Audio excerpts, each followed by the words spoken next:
In the last video, we have done the Fortran constants in detail.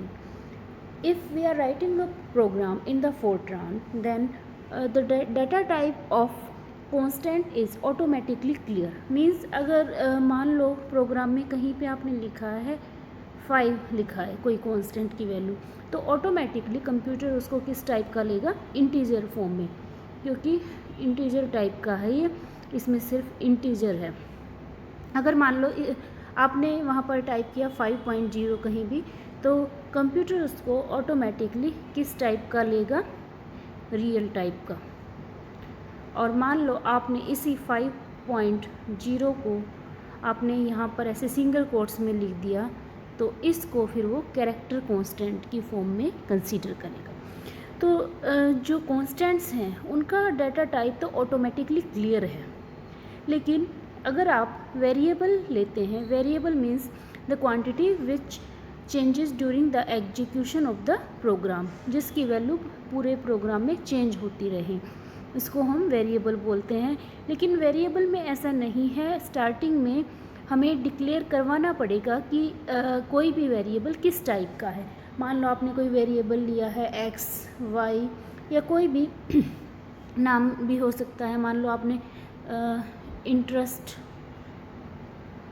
Calculate कर रहे हैं, तो variable आपने इंटरेस्ट दिया है, या आप एरिया ऑफ अ सर्कल निकाल रहे हैं पाई आर स्क्वायर से, तो स्टार्टिंग में जब आप रेडियस एंटर करवाते हैं तो रेडियस आप रियल फॉर्म की लेना चाहते हैं, इंटीजर टाइप की लेना चाहते हैं, किस टाइप की लेना चाहते हैं वो आपको स्टार्टिंग में डिक्लेयर करवाना पड़ता है। And there are different ways for defining the variable types. Variable को डिफाइन करने के कई तरीके हैं। Let us do this methods one by one. Fortran के अंदर जब आप प्रोग्राम बनाते हैं, प्रोग्राम लिखते हैं कोई भी, तो उसमें वेरिएबल के टाइप को डिक्लेयर करवाने के दो तरीके हैं main. There are two methods. First one is implicit type and second one is explicit type. दो तरीके से आप वेरिएबल जो भी यूज़ कर रहे हो, मान लो एक्स वेरिएबल आप यूज़ कर रहे हो, वो किस टाइप का होगा, इंटीजर टाइप का होगा, रियल टाइप का होगा, कैरेक्टर टाइप का होगा, लॉजिकल टाइप का होगा, किस टाइप का होगा, वो आप दो तरीके से कर सकते हैं। Main first one is implicit and then explicit. Implicit में आगे है default rule type, it is actually default rule type, and in explicit it is further of two types, using type statement and using implicit statements. Let us do these types one by one in detail. Let us start. First one is implicit type. In this, each variable is automatically or implicitly assigned a data type based on first letter of the variable name. Means अगर आपने कोई variable लिया है, मान लो कोई भी variable लिया, सम लिया है, या मान लो किसी वेरिएबल का नाम आपने लेंथ लिया है, तो ऑटोमेटिकली कंप्यूटर अपने आप उसका फर्स्ट लेटर देख के उसको ऑटोमेटिकली एक डाटा टाइप असाइन कर देगा फर्स्ट लेटर को देख के।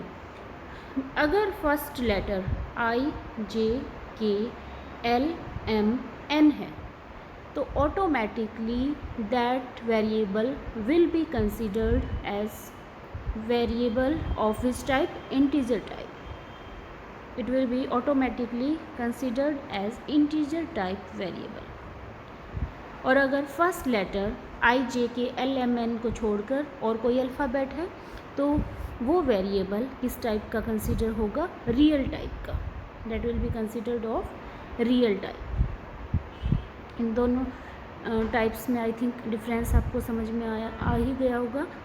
जैसे इसमें सम है, अब आप सम बताइए किस टाइप का होगा, it will be of real type, क्योंकि इसका जो फर्स्ट लेटर है दैट इज़ एस। जैसे लेंथ है, लेंथ में फर्स्ट लेटर एल है, तो ये लेंथ किस टाइप का वेरिएबल कंसीडर होगा, it will be of integer type. तो इसमें आपको डिफाइन नहीं करवाना पड़ता, ऑटोमेटिकली कंप्यूटर अपने आप इम्प्लिसिटली उसको डेटा टाइप असाइन कर देता है depending upon the first letter of the variable name. Next is explicit type. Implicit means automatically, जो अपने आप कंसीडर कर लेगा। एक्सप्लिसिटली मीन्स एक्सटर्नली, आप अपनी चॉइस से उसको डिक्लेयर करवा सकते हो, जिसको आप चाहो इंटीजर टाइप का ले सकते हो, जिसको आप चाहो रियल टाइप का ले सकते हो। It will be your choice. Explicitly देखिए, हम एक्सटर्नली दो टाइप से किसी भी वेरिएबल का टाइप डिक्लेयर करवा सकते हैं। First one is type statement and next one is using implicit statement. दो तरीके से आप डिक्लेयर करवा सकते हैं किसी भी वेरिएबल का type. First one is using type statement and next one is using implicit statement. Now let us do this two types of statements one by one. Type statement के लिए रूल क्या होगा? Syntax means rule. सबसे पहले आप type लिखेंगे उसका, किस टाइप का आप चाहते हो वेरिएबल को। उसके बाद वेरिएबल 1, फिर वेरिएबल 2, अगर 2 वेरिएबल हैं तो, और 2 से अगर ज़्यादा वेरिएबल तो आप आगे भी लिख सकते हैं। मान लो हम किसी वेरिएबल को इंटीजर टाइप का डिक्लेयर करवाना चाहते हैं। मान लो मैंने लिख दिया यहाँ पर इंटीजर। टाइप लिखेंगे सबसे पहले। अब टाइप मैं कौन सा ले रही हूँ? इंटीजर। इंटीजर आप कैसे लिखेंगे? कैपिटल। अब मैंने टाइप लिख दिया उसका। अब वेरिएबल का नाम लिखेंगे कि कौन सा वेरिएबल है। मान लो वेरिएबल का नाम है आपका सम,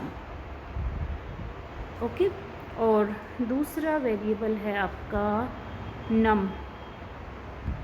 मान लो 2 वेरिएबल हमने लिए हैं, एक का नाम सम है और दूसरे का नम।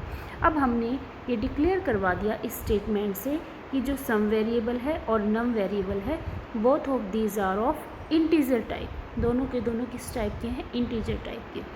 अब देखिए, जो आपने इम्प्लिसिट टाइप देखा था, बाय डिफ़ॉल्ट था जो, उसमें जो आई, जे, के, एल, एम, एन इनसे जो स्टार्ट हो रहे थे वो तो ऑटोमेटिकली इंटीजर टाइप के थे ही।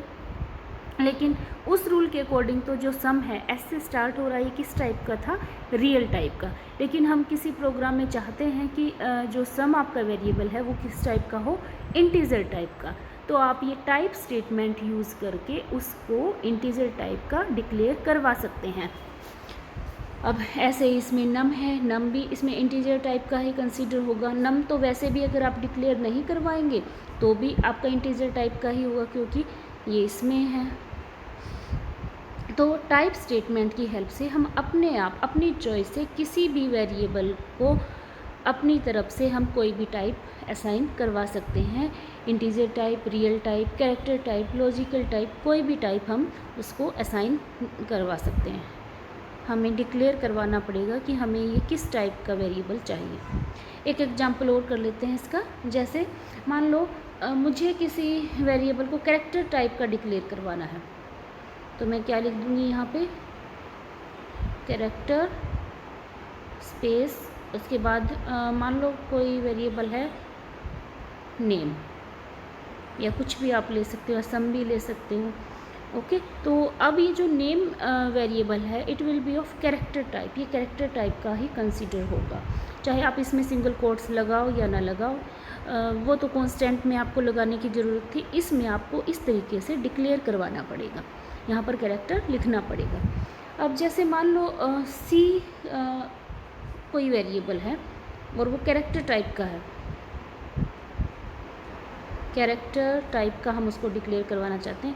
सी वेरिएबल है, तो अगर मैं इसको ऐसे लिख दूँ C*5, और एक वेरिएबल है D और उसको लिख दूँ C*6, इसका मतलब क्या है कि जो C वेरिएबल है वो कैरेक्टर टाइप का वेरिएबल है और उसकी लेंथ कितनी है? 5 कॉलम्स तक वो आ सकता है, 5 प्लेसेस तक वो स्पेस ऑक्यूपाई कर सकता है।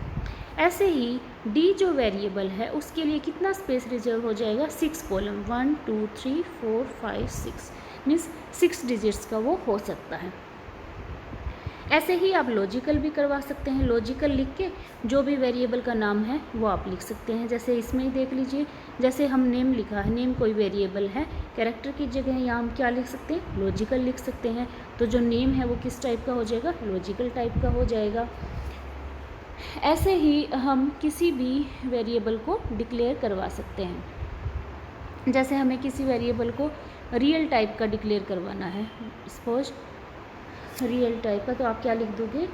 रियल मान लो रियल टाइप का है और आपका नाम उसका हम ले लेते हैं, जैसे मैक्स ले लेते हैं। मैक्स वैसे तो किस टाइप का होगा, इंटीजर टाइप का, लेकिन हम चाहते हैं कि वो रियल टाइप का हो, तो हमने यहाँ डिक्लेयर करवा दिया रियल लिख के, यहाँ पे मैक्स लिख देंगे। तो अब जहाँ पर भी आप प्रोग्राम के अंदर ये स्टेटमेंट लिखेंगे, स्टार्टिंग में ही आप लिख देंगे ये स्टेटमेंट, उससे हर जगह जहाँ भी मैक्स वेरिएबल यूज होगा that will be treated as a real variable, वो रियल वेरिएबल की तरह ही कंसीडर किया जाएगा। नेक्स्ट है इम्प्लिसिट स्टेटमेंट। इम्प्लिसिट सबसे पहले इम्प्लिसिट लिखना होगा और उसके बाद यहाँ पर टाइप लिखेंगे। दिस इज़ द रूल और syntax for writing this and then string. For example, अभी एक एग्जांपल कर लेते हैं।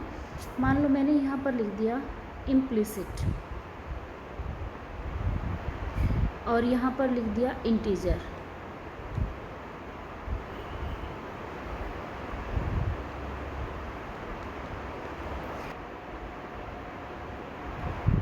यहाँ पर मान लो हमने लिख दिया कैरेक्टर और यहाँ पर सपोज आपने लिख दिया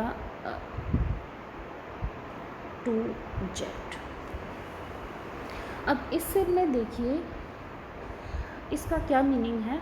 इम्प्लिसिट लिखा मैंने पहले, जैसे इसमें लिखा इम्प्लिसिट टाइप स्टेटमेंट में हमने पहले टाइप लिखा था और इसमें हम लिखेंगे इम्प्लिसिट। इम्प्लिसिट लिखा, उसके बाद किस टाइप का वेरिएबल चाहते हैं आप, जैसे इंटीजर टाइप का चाहते हो तो इंटीजर लिख दिया। फिर यहाँ पर ब्रैकेट में लिखा स्ट्रिंग, मीन्स कहाँ से कहाँ तक आप चाहते हो कि इंटीजर टाइप की हो, तो मैंने लिखा यहाँ पर A to D, मीन्स कोई भी वेरिएबल है उसका नाम A से स्टार्ट होता है, B से, C से या D से, वो वेरिएबल इंटीजर टाइप का ही कंसिडर होगा। अब नेक्स्ट स्टेटमेंट में लिखा है implicit real E to L।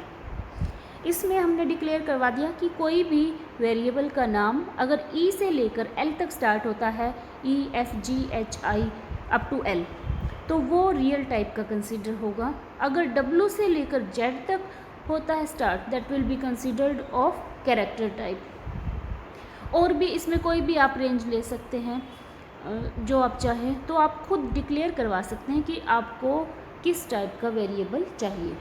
Let us do one more example of declaring the variables using implicit and type statements. First one, I have written here implicit, then integer, and then in bracket I have written here A to T.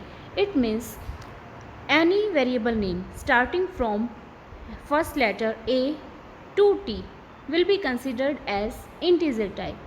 कोई भी variable का नाम अगर A से लेकर T तक किसी भी अल्फ़ाबेट से स्टार्ट हो रहा है, that will be considered as integer type. लेकिन यहाँ पर मैंने नेक्स्ट ही लाइन में लिख दिया रियल और एवरेज लिख दिया।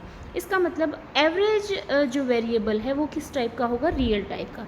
लेकिन ऊपर तो हमने यहाँ लिखवाया था कि A से लेकर T तक जो भी वेरिएबल नेम होंगे वो इंटीजर टाइप के होंगे, लेकिन हम चाहते हैं कि जो एवरेज वेरिएबल है सिर्फ वो रियल टाइप का हो और बाकी जो A से स्टार्ट होंगे और सारे के सारे इंटीजर टाइप के ही होंगे। मान लो आप किसी प्रोग्राम में एवरेज ले रहे हो, एवरेज वेरिएबल का नाम दिया है आपने, तो वो किस टाइप का कंसीडर होगा, रियल टाइप का कंसीडर होगा इसके अकॉर्डिंग। मान लो उसमें और भी वेरिएबल है, सपोज़ अब एक वेरिएबल है अमाउंट, ओके, और मान लो एक वेरिएबल है एरिया। तो ये दोनों स्टेटमेंट्स आपने लिख रखी हैं प्रोग्राम में। तो अमाउंट और एरिया तो किस टाइप के कंसीडर होंगे, इंटीजर टाइप के, क्योंकि ए से स्टार्ट हो रहे हैं। लेकिन जो एवरेज वेरिएबल होगा that will B of real type, क्योंकि वो आपने अलग से यहाँ पर डिक्लेयर करवा दिया। तो इन सच केसेस जो टाइप स्टेटमेंट है it will override the implicit statement. आप दोनों स्टेटमेंट्स भी ऐसे यूज़ कर सकते हैं।